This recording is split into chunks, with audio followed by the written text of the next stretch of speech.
These beautiful waters are part of a dam network in the small landlocked kingdom of Lesotho.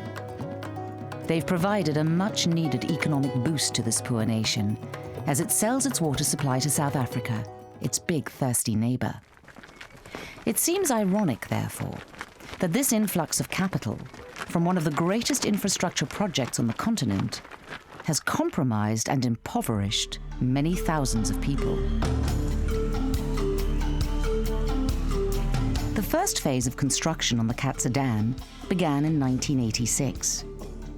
Hundreds of villages comprising thousands of people sacrificed their homes, lives and futures, believing the promises of the LHDA, the Lesotho Highland Development Authority.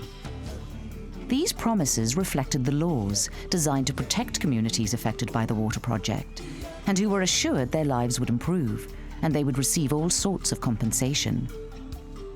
Promises that have been broken time and again.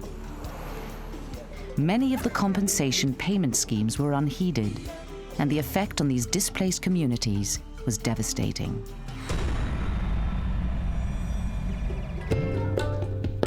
After years of being ignored, community members approached Fiona Darrick, director of Protimos.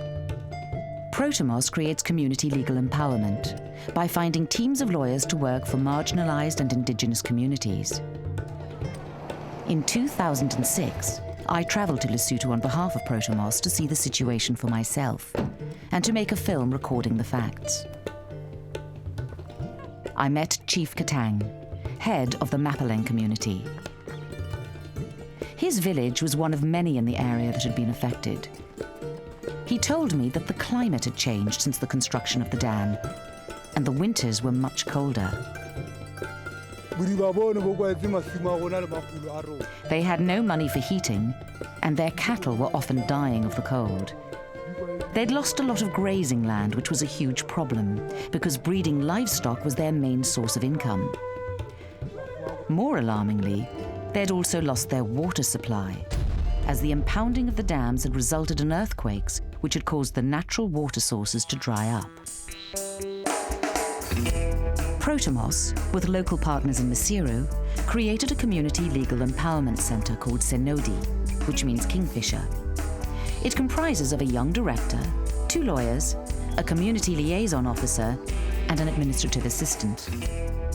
The young local lawyers were developing their practice in public interest litigation and environmental law, being both qualified to practice and eager to do the work. From the start, they've received training on the job from an experienced senior legal consultant. And already there's been considerable success.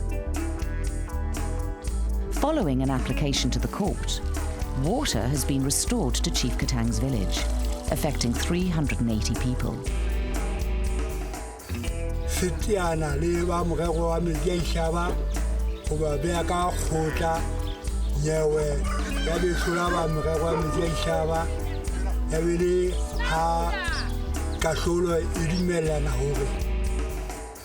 The case was settled without a courtroom fight, as those responsible for the mess clearly didn't want to face the judge, proving that some of the best lawyering takes place outside of court. And they paid all the community lawyers' costs. Mapaleng village now has access to clean water, tapped water, that is easily accessible to each and every member of the community.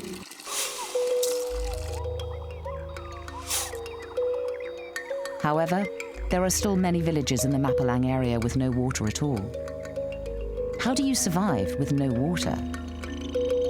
With great difficulty, or not at all is the answer.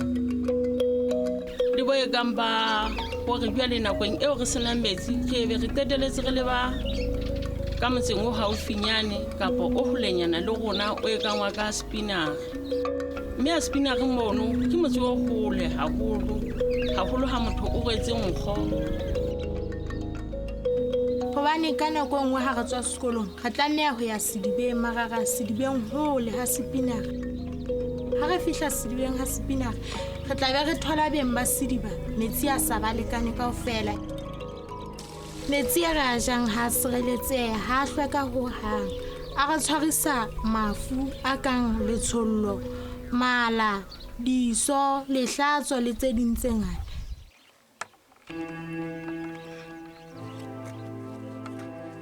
Unbelievably, the LHDA is now claiming that the water supply to a number of these villages has been restored. This is simply not true. Fortunately, the Mapulang test case has set a legal precedent, and the legal team are busily working to secure water for these other communities, comprising over 2,000 people. And in another much bigger set of cases, the Halejoni Cooperative, who also moved to make way for the Katsa Dam, are still owed compensation for loss of fodder, brushwood, and medicinal plants, all underwater since 1996. Having defeated legal moves by the LHDA to avoid payment, the cooperative will soon be coming to court to demand their money. A courtroom victory will set the precedent for 65 other such cooperatives, comprising over 139,000 people, to claim their compensation too, by using the law in the same way. While all the misery of Phase 1 of the dam building continues, Phase 2 is now underway. So while there are still many thousands of people without water, without compensation, without livelihoods from Phase 1, the authorities are now about to do the same to thousands more people by flooding out many more acres of land and moving hundreds of communities to the same new hopeless future. Our lawyers have been alarmed to discover that the LHDA have been running around getting the people who live in the path of the Phase 2 dam to consent to their communities disappearing, without that consent being free, prior, and informed, as required by law. They've not been able to take legal advice before they sign away their futures.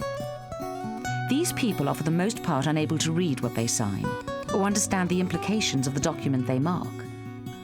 They're being led to believe that they're getting some exciting deal with a good amount of cash. Chief Katang and all the villagers who've had their lives changed irrevocably for the worse could tell them a very different story. We are hoping that with the help of partners, we will be able to help these communities have, again, access to clean water through taking LHDA to court. We have a team of amazing lawyers, both local lawyers and lawyers that we engage regionally. We believe that it would be very easy for us to access justice and for these communities to be restored. For us to intensify and sustain and in a meaningful way institutionalize what we do, we need stable and sustainable funding. We are there, we are capable, and we have the passion of running this program to success. We believe with your help, we can achieve a Lesotho where development does not lead to poverty.